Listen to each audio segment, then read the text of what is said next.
Radu Gabrea, please come here, slowly. Victoria Kociaș, the actress in the film, and Radu Gabrea, the director.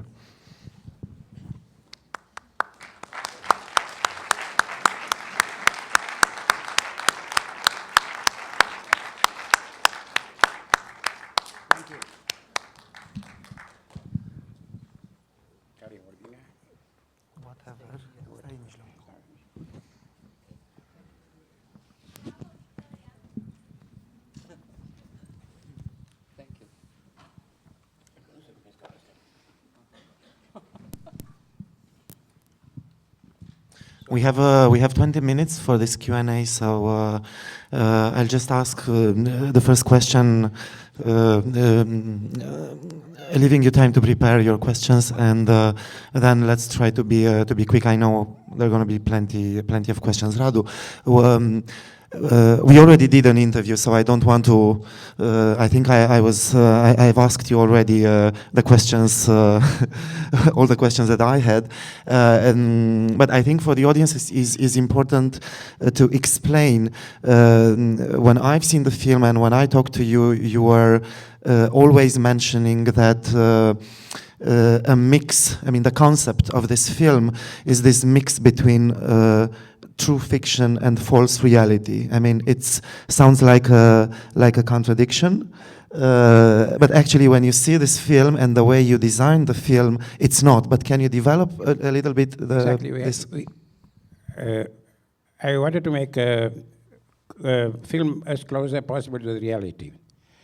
I had the feeling at the same time that the feature would be appropriate to show a part of the truth. Otherwise, if I should have only a feature, I should have been obliged to use different dramatic rules to build a story, which would then falsify the story. So I try to make the story as a line without ignoring all the dramatic laws for the feature, and putting them together with the truth, the so-called truths discovered by the interviews, by the talking heads. At the end, you see, and Mihai observed very well, at the end, the feature, the fiction. Sorry? Oh. Take this one. Sorry. Sorry. I have to repeat that because it's important. I had a choice. I wanted to make a film very close to reality, to the truth. I mean, the truth is a very complicated thing to reach. Anyway, if I would have done only a feature film, that I would have to introduce in the story compulsory different laws of telling a story, laws of telling a story in the cinema with climax, with introducing, that would falsify the story, after my opinion. Only a documentary would not have enough force and impact to treat these very dangerous and dramatic events. So I choose this, and at the end now, I think I had right. Because it's a very paradoxical situation. The talking heads, documentary parts, and especially TV, the television, is false, reported to the truth, and the fiction is true. So it's a very strange combination between two sides, and I think that makes the power of this movie. But why do you say that the talking heads are false? I mean, why do you say they are not real? The talking heads only give some lines of the story, some direction of the story. But the story, the time of the story, the normal time, the only time of a story is the TV stations. The archive footage from that time. Because it follows exactly the hour which corresponds to the feature, to the fiction. If you tell a story in a fiction, you say you write on the screen Monday 22 hours or Tuesday timeline. But as the timeline is exactly the TV story running in the country from the beginning when they left. As you discovered, they left at 12:30. The TV started at 12:35, the first rehearsal for TV, and ended after, as you see, waiting for the cassette, for the tape to be broadcasted. Okay, questions. Please raise your hand and try to say it as loud as you can. Yeah, please. No, I was not. This was my advantage. I had no prejudice. I had knew nothing. I was far away. Everything I discovered looking at film materials and interviewing people.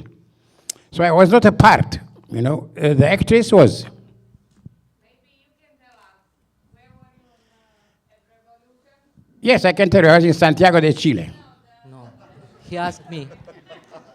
He was in Santiago. Yes. Sorry, I was that's- to Bucharest. Yes, yeah, I was to Bucharest, and for me it was a revolution.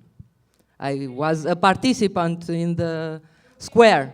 You believe it in Revolution at that day? Yes, and the day before. Okay, we are two in this room. I think not only two. I don't understand the question. Okay. Okay. Okay. Okay. Okay, next question, please. Yeah. Congratulations on the film. I really enjoyed it. Two-part question. One, why did you decide to make this film now after 21, 22 years? And second, how easy was it to get access to the people that actually were there? In the movie, someone said 36 or 40 people were interviewed that were actually seen. It was not complicated. I mean, everybody heard the You question. have you heard the question, everybody? No, The first question well, was, two questions. why this I film- made the movie just now, 1 year after the evolution. How easy I could access the interviews and the material. The first question, I think the revolution is not a closed chapter.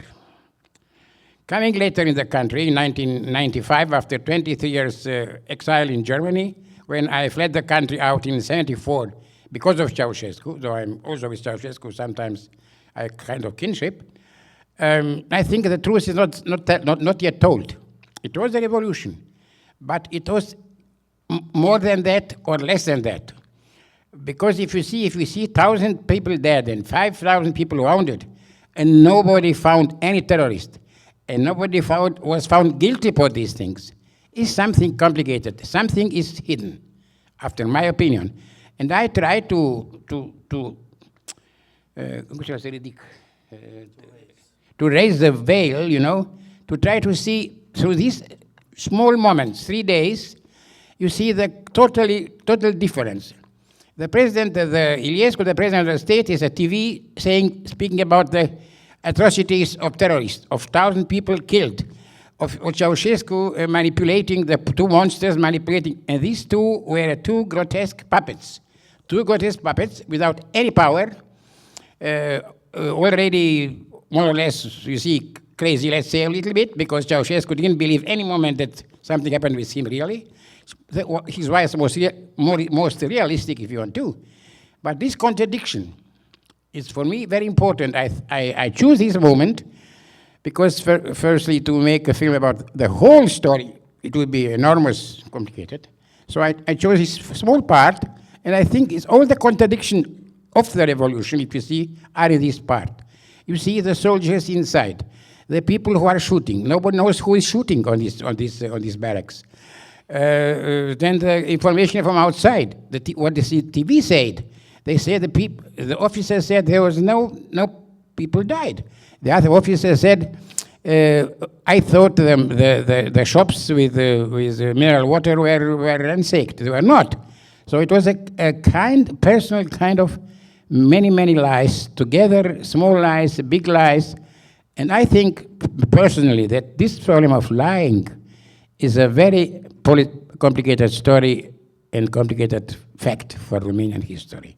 That's also my position like that in all what I did as a filmmaker, and I think it's necessary, even it's only partly try to reveal some about this truth. And the second question was how easy it was for you to get access to... It was very easy, but the problem is the 45 people. Firstly, they had a lot of information. I intend, when the movie will come out on DVD, to add to a DVD of the movie, a DVD with the interviews, which are not included in the movie, which are very important for the atmosphere of the moment.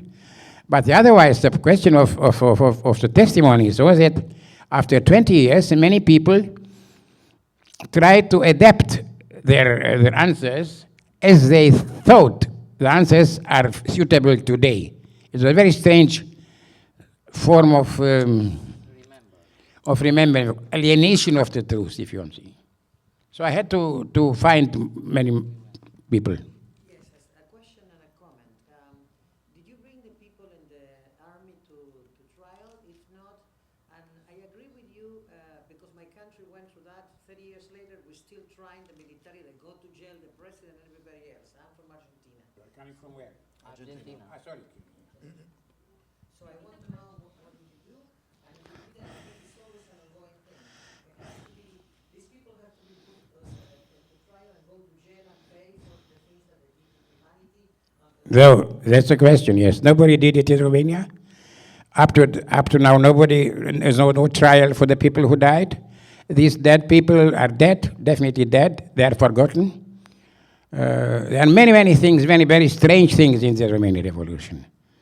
No, I don't know if there are people which are paid making the revolution. You know, the heroes of the revolution, so called, they get a payment, a monthly payment. No, I think the difference. I was in Argentina. I know a little bit Argentinians. There's a difference between Romanian and Argentinians. The people in Romanian, they are fewer and fewer who ask questions. That's I must tell you, fewer and fewer. And the others try to arrange with the situation. You know, who cares if they died for 22 years? We are here trying to arrange our life, you know, to make it better. It's a complicated story, because this revolution, on the contrary, is all the revolution in the so-called changes in the socialist country was, after my opinion, not profound enough, not real enough. That's my opinion about the facts.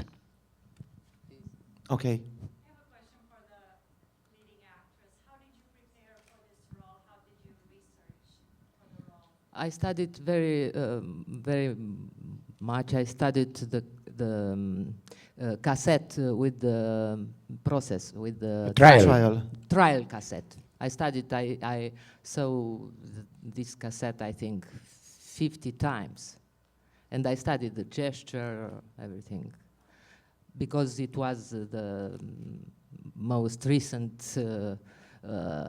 testimony about her, you know, and was the period. I studied this cassette with the trial. That was the preparation.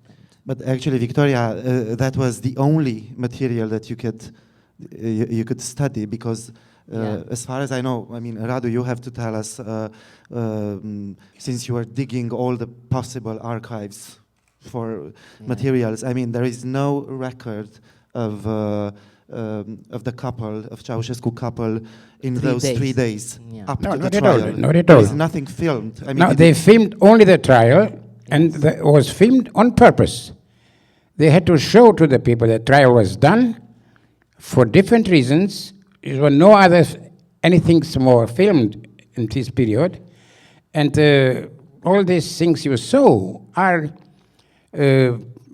realized after inquiring, as I told you, questioned people who were with these guys each moment. The pilot, by the way, many of them are dead now. The pilot of helicopter is no more living.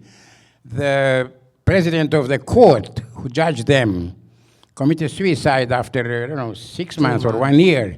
There are many persons who died after and who were in connection with the history.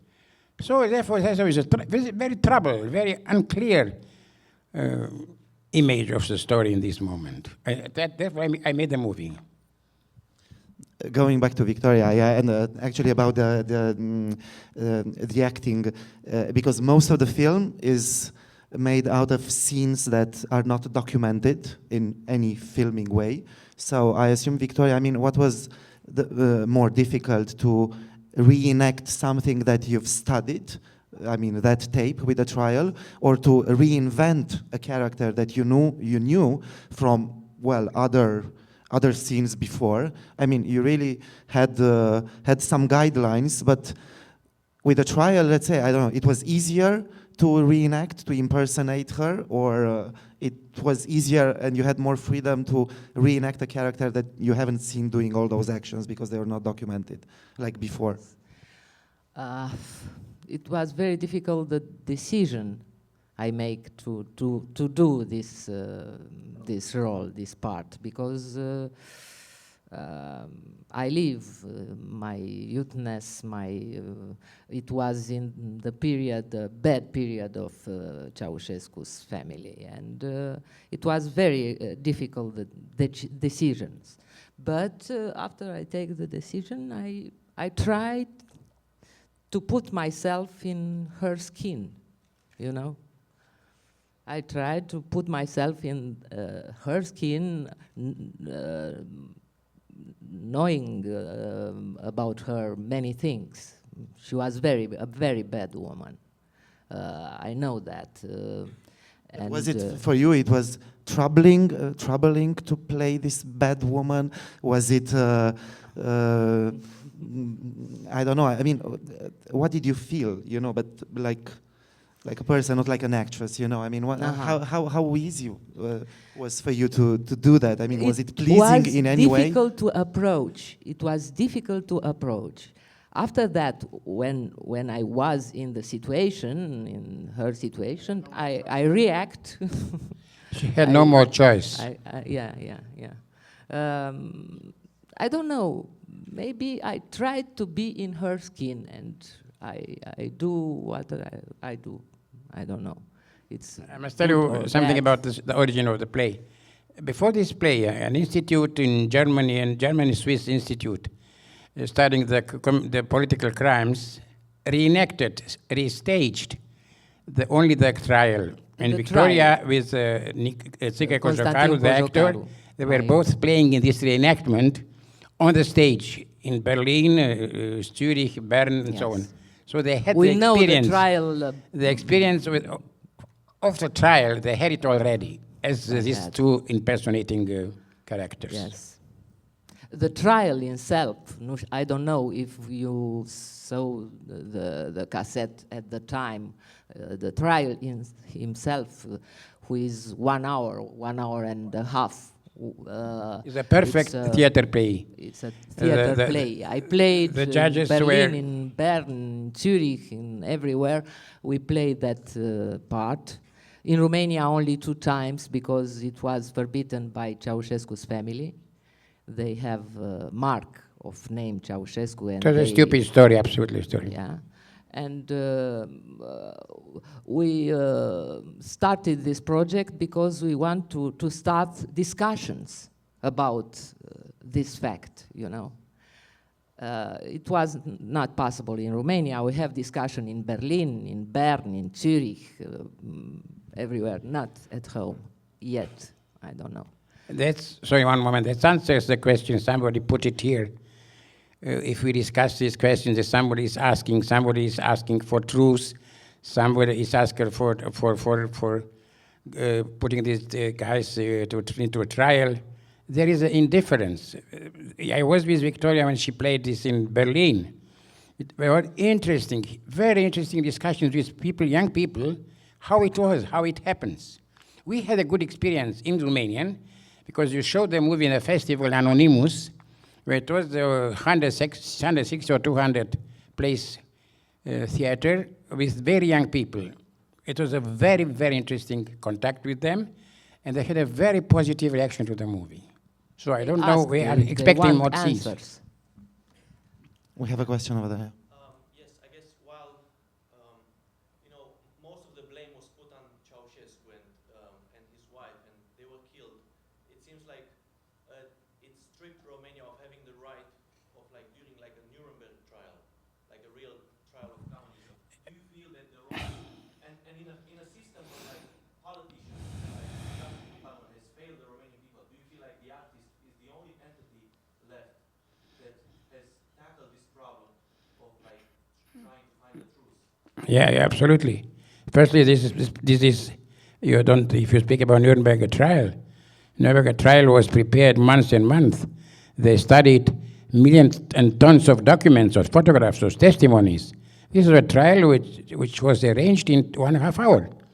And that was a huge difference. The question is why they decided to kill Ceausescu. It's my question. Why Ceausescu had to be killed? And one of the questions is because he knew too much. You know, and what he knew too much, about whom he knew too much. That's the question. This is a question I couldn't answer. But I think here is the question. One of the motivations, because he was so abruptly killed. We have time for 2 more questions, so the one in the back, yeah. Mr. Gabrea, I'd like to ask Afterwards. No. how did the dialogue come between the characters of Nikolai and Elena? It's interesting to see those 3 days not knowing exactly what happened. For those 3 days, and I'm curious to see who contributed to the script and how. Yes, very important story. You are right. Firstly, the dialogues are authentic because they are told by the officers who were with them there. They told us and told to Grigore Cartiano, who is a screenwriter. I forgot to speak with, I apologize even if not here, because he inquired this period very, very exactly. And the books he wrote about that were a huge success in last year in Romania. That was one of the motivation, because the interest to these books was huge. They sold 200,000 books, which for Romania is enormously number of books sold. So it was a sign that the people are interested. And Grigore, who wrote a screenplay after his books, did a lot to rediscover the truth, not only in connection with Ceausescu, with the whole situation of the revolution. His books, I recommend it to you if you can find them or order them in Bucharest, are very clarifying many, many things. For instance, let's explain one thing very, very strange. The Romanian who participated into the revolution got some reward, some money reward. They have a good salary, they got some real estate as revolutionary guys. And Cartiano discovered, for instance, two people who were hero of revolution. One was people who was shot, and the other one was the guy who shot him. So both parts were rewarded as revolutionaries. They're very strange things. And these are all discovered by Grigore Cartiano, and therefore, of course, he's merit for this book, for the screenplay. For the dialogues, they were about the testimony. At least three testimony who are yes, the officers didn't tell you the lines. Of course, the lines were written by Cartiano, but they told us they spoke about that. They spoke about diabetes. They spoke about they asked to sleep with him together in the bed. Though we knew the content of the dialogues. So that's the fiction part. Yes, of it. the fiction part. Of course, we didn't know exactly the line because it was not a micro there to take what they spoke. No? Over there, yeah. I just wanted to point out about the trial. That was noted right away after the revolution. There were lots of people, I think, in Romania, especially, who questioned the authenticity of the trial. And that's probably the most interesting aspect. And in the film, it's very interesting. There's an irony about the trial. Ceausescu said it's illegal, and they were perhaps right. And I want to just broaden that point. Romania was in a paradoxical situation of having had the Soviet troops withdraw in 1958.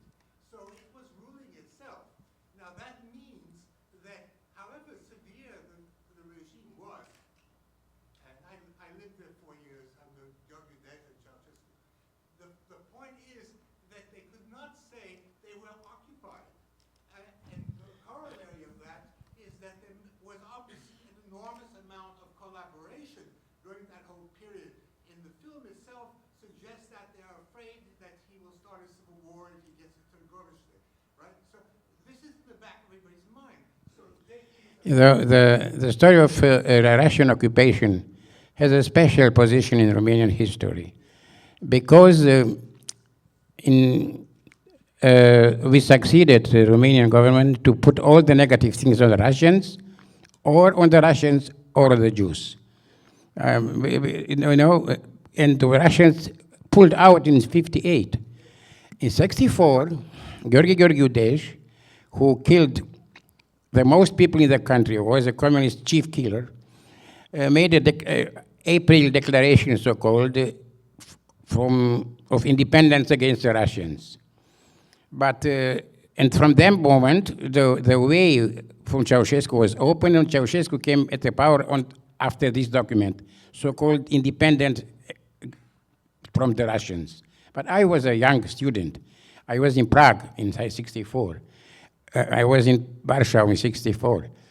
There was much more freedom, cultural, literary freedom, much more economical situation, much better, and the Romanian country who was independent against the Russians.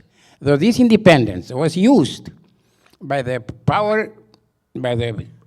guys in power to reinforce their power after Stalinist methods. That's the paradoxical situation of Romania, in fact, that the liberation of the army had nothing to do. And look, the countries which were liberated only in 89 are now in a better position than Romania, which was not liberated at all. He was liberated in 58.